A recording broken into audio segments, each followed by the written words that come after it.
Hi there.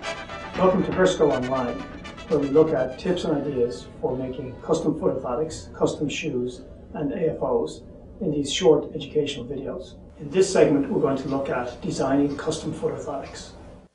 From the outset, the three most critical pieces of information, besides the patient's diagnosis and their prescription, are their weight, their lifestyle, and their shoe style. In order to design the correct custom foot orthotic for the patient, we need to have these three pieces of information.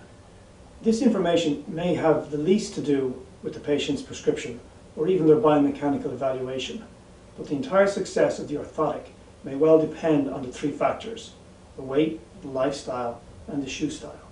Let's take a look at each one. These are in step 1 on the flowchart. The patient's weight is the most critical piece of information that you can give the lab if they're going to design the proper foot orthotic and use the right material.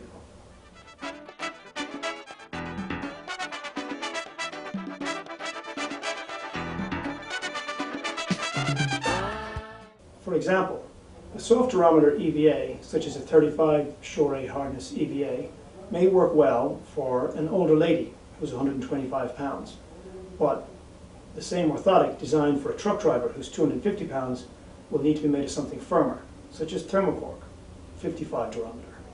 The bigger the shoe, the thicker the plastic needs to be in order to retain its flexural strength. And finally, the shoe style itself is important.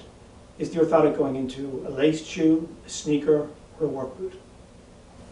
If the patient is a professional and they're wearing dress shoes during the day, the orthotic will need to fit inside those tighter fitting shoes.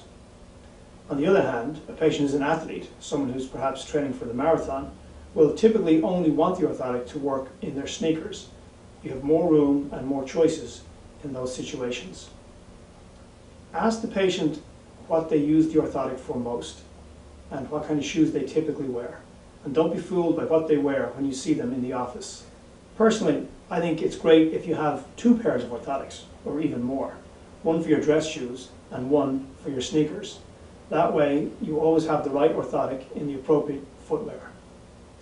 One thing is certain: if the orthotic is not worn inside the shoes that the patient usually wears, it will not do them any good sitting in a closet. The first office visit is your best opportunity for patient education.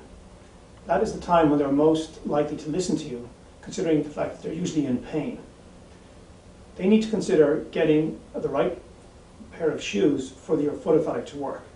I recommend wearing firm, stable shoes, usually with a removable inlay, so there's room for the orthotic to fit in there. And typically I suggest that they wait until they have the new orthotics before they buy the next pair of shoes.